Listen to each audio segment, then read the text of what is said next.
So, in our last lecture, we had begun investigating the scattering of electromagnetic waves from a material, and we had electromagnetic waves, which are basically X-rays in this case, are impinging on the material, where you have plane wave fronts which are part of spherical waves, but they are very large because this vector, the source, is far away from your crystal.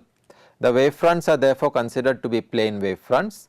They impinge on a point P on the crystal, and the amplitude of the electric field which is reaching point P from the source Q is A naught into a plane wave form e raised to I k dot r plus r. There is also a time dependent part which is given by e raised to I omega naught t, which I am not considering. So, this is the amplitude of the signal or the electromagnetic wave which is reaching point P. Stronger the amplitude, more intensity or more electromagnetic wave will get scattered. Smaller the amplitude, less will be the intensity or the amplitude of the scattered wave. Furthermore, if you have large number of points at this point P, each of these points will act like scatterers and they will generate the secondary wave which is scattered from point P. So, if you want to look at the intensity or the amplitude of the wave which is scattered, it will not only depend on the amplitude of the incident wave, it will also depend on the density. It will be proportional to the density of particles which are present at point P. More the number of particles at point P, they will act as secondary scatterers. They will assume them to be all in phase and they will scatter more intensity or more light or more electromagnetic towards point B. It will throw more because all of them act as secondary scatterers. If you have one point, of course, then it will be less. If you have more 10 points at point P, then effectively each of the 10 points is acting like a scatterer, they are generating secondary waves. So, the amplitude of the wave which reaches point B is dependent on the intensity of the incident wave into the density, and this is the form of the spherical wave which is reaching point P. K prime is the wave vector of the spherical wave front. And then we wrote down the intensity which is proportional to the square of B, which is coming from all such scatterers like point P which is distributed across your crystal. So, we will integrate this amplitude over the entire crystal to get the net intensity at point B, and that will be proportional to this amplitude integrated over the crystal square.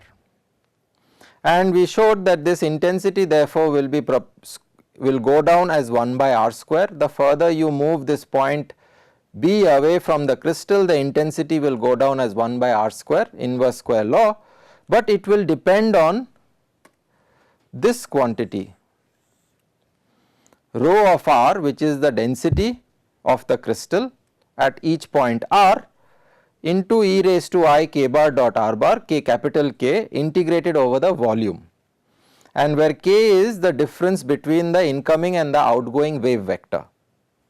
This is the intensity of the light which is, or the electromagnetic wave which is reaching point B, and we can see that this intensity is proportional to this quantity. It depends on this quantity rho of r e raised to I k bar dot r d cube r, which is integrated over the volume of the crystal. If you see this quantity, this is nothing else but the Fourier transform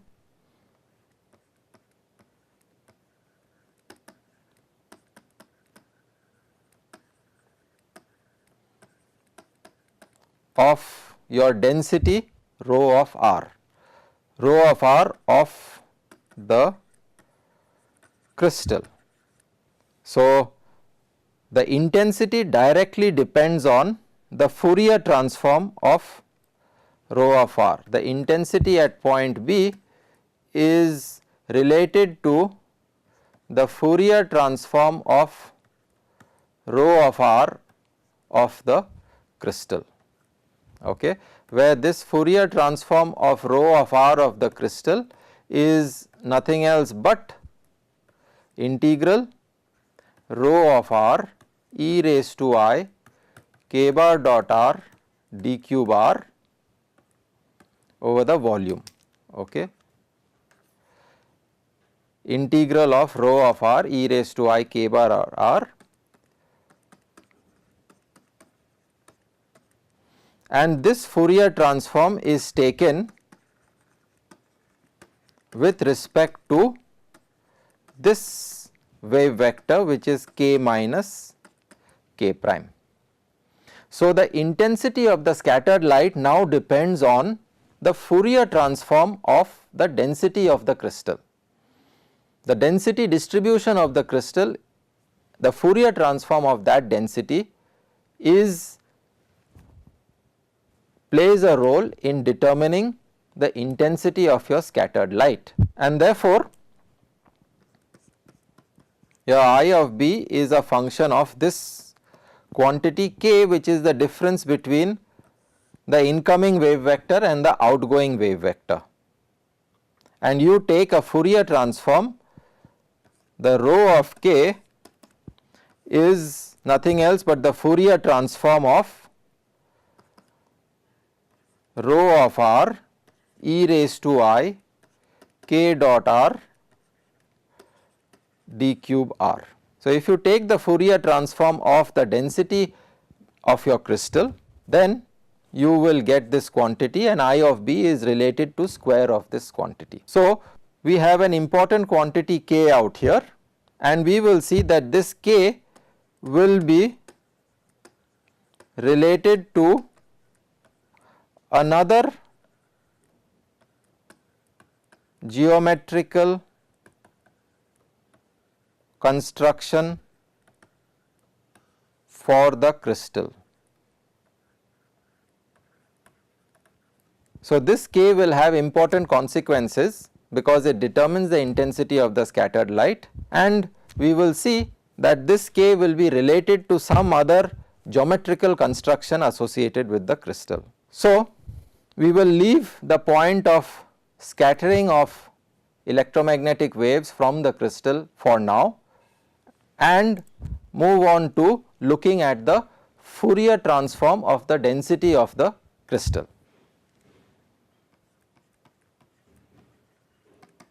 Fourier transform of the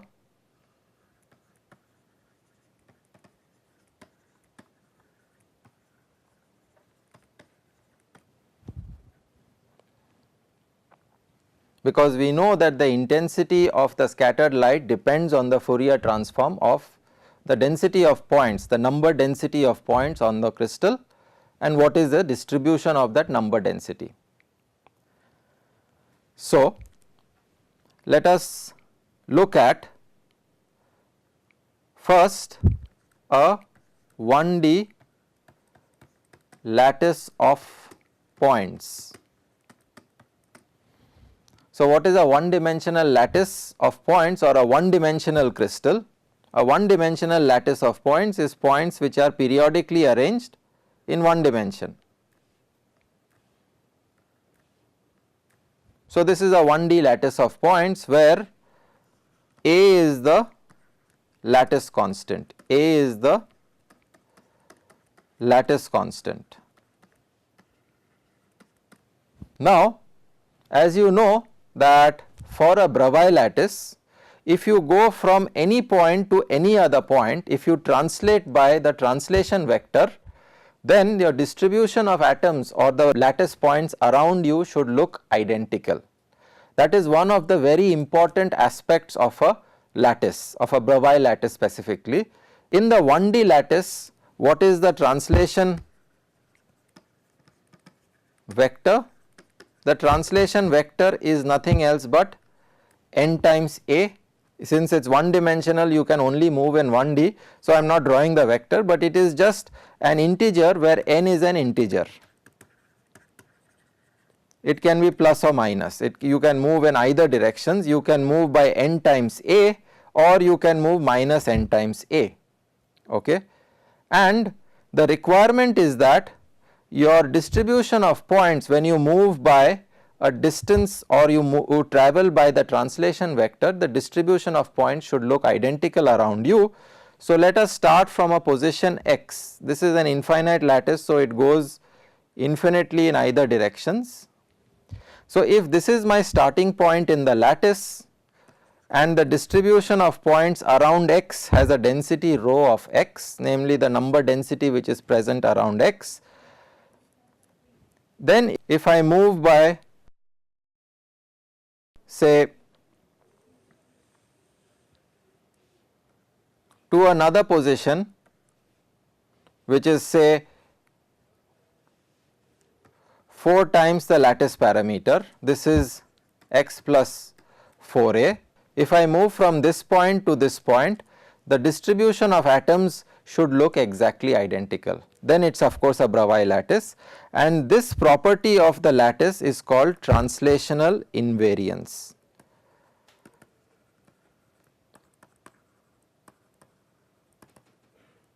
This is a very important property of the lattice, that if I move from one point and I translate by using the translation vector, then the distribution of points, the number density should look exactly identical. And in one dimension I can write it like this, that the density of points at point x, where x is any position in the lattice, rho of x should be equal to rho of x plus na. Now, being a periodic lattice, I can take its Fourier transform, because the lattice is periodic. The density rho x will be periodic, because I am encountering lattice points after a distance a. Every time I encounter a distance, there is a change in the density. Okay. So, rho x will be periodic. So, I can write rho x as equal to rho Fourier component e raised to I sum for now let us say k x, okay, where I give an index rho k and I take it as a sum over all k. Okay. So, this is sum. So, this is the Fourier transform. This is a discrete, because it is a discrete lattice, it is not a continuous lattice. I write the rho x as a Fourier transform, where I am doing the Fourier transform on a discrete lattice. So, rho of x is written in terms of Fourier components k e raised to I k x, where k are the labels for the Fourier component. Now, if I want my lattice to be translationally invariant, rho of x should be equal to rho of x plus a, okay, where n is equal to 1. So, even if I move by one lattice point, rho of x should be equal to rho of x plus a. Okay. Then if I take x to x plus a, what is my Fourier transform of rho x plus a? Rho of x plus a is summation over k rho k e raised to I k into x plus a, which is nothing else but rho k e raised to I k x into e raised to I k a. So, rho x plus a is equal to summation over k rho k e raised to I k x into e raised to I k a. Now, for translation in invariance, this should be equal to rho x, and rho x is essentially this part, which implies e raised to I k a should be equal to 1, and this puts a condition on k as they should be 2 pi by a times m, where m is some integers which can be both positive and negative. It can be 0, it can be 1, plus minus 1, it can be plus minus 2, but when you put this integer e raised to I k a becomes equal to e raised to I 2 pi by a m into a e raised to I 2 pi m. This is cos 2 pi m plus I sin 2 pi m, where m are positive negative integers. This has to be equal to 1. So, the requirement of translational invariance puts a condition on this k that you obtain when you take a Fourier transform of the lattice. So, if rho of x is written as a Fourier transform, this is rho of g e raised to I k x, this is a one dimensional lattice, then by translational invariance requirement, this is the requirement of translational invariance,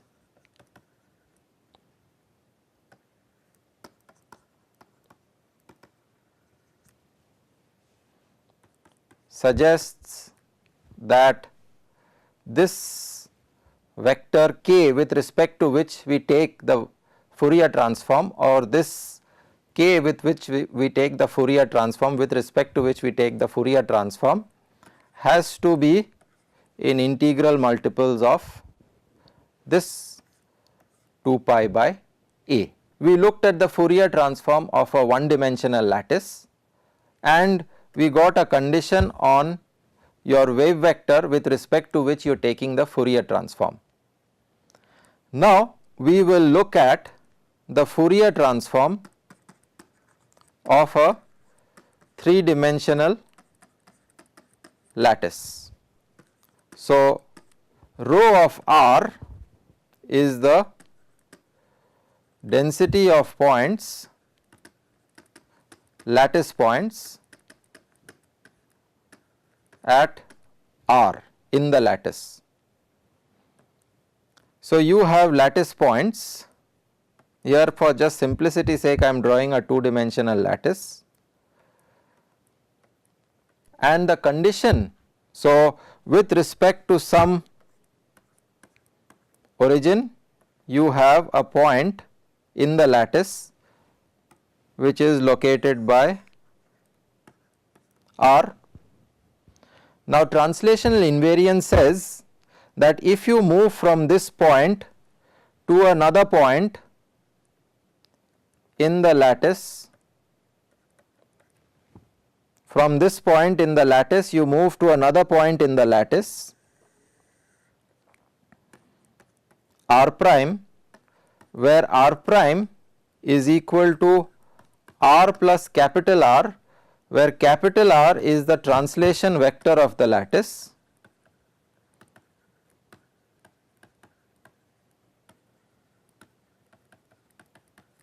then the distribution of points or the density around these two points A and B have to be identical. And what is the translation vector? The translation vector is n1 a1 plus n2 a2 plus n3 a3, where n1, n2, n3 are integers and a1, a2, a3 are the fundamental translation vectors. These are the fundamental translation vectors of the lattice. So, your condition for translation invariance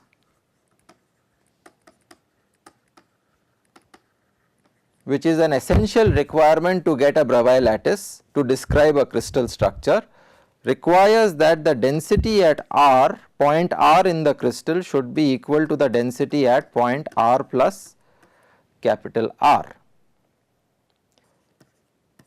Let us expand rho of R in terms of Fourier components. So, rho of R is summation over a vector G with respect to which we are taking the Fourier transform. So, these are the Fourier components, rho of G e raised to I G bar dot R bar. This is how I expand my density in the three dimensional lattice, where I expand it in terms of these Fourier components. G is the vector with respect to which we are taking the Fourier components, Fourier transform, okay, and e raised to I g bar dot r. Rho of r should be equal to rho of r plus capital R. So, therefore, if I take r going to r plus capital R, then my density at r plus capital R becomes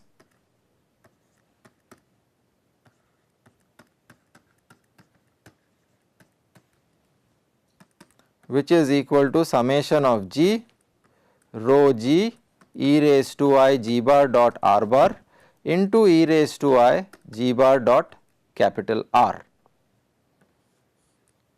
This is nothing else but rho of r, and translational invariance implies rho of r should be equal to rho of r plus capital R.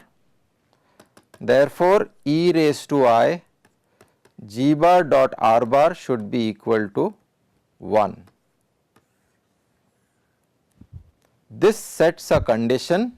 The condition from translational invariance is that g bar dot r bar should be equal to 1, where r is equal to n1 a1 plus n2 a2 plus n3 a3. And this condition that g bar dot e raised to I g bar dot r bar should be equal to 1 implies that g bar dot r bar should be equal to 2 pi times some integer. If you take g bar dot r bar is equal to 2 pi times some integer, then this will satisfy this condition. The above is satisfied by this condition, and now through this we will be able to construct something called as the reciprocal lattice, which is associated with a crystal. So, we will be able to do a geometrical construction using this expression to construct something called as the reciprocal lattice, a very important aspect of crystals, using this vector g. We have got a condition on this vector g. R is the translation vector which is written in terms of the fundamental translation vectors of the lattice, and using this expression we will construct something called as a reciprocal lattice which will satisfy this expression, and it will be important for describing various properties of the crystal. We will find that this reciprocal lattice will be related to the capital K that we had found in the scattering intensity of the electromagnetic wave.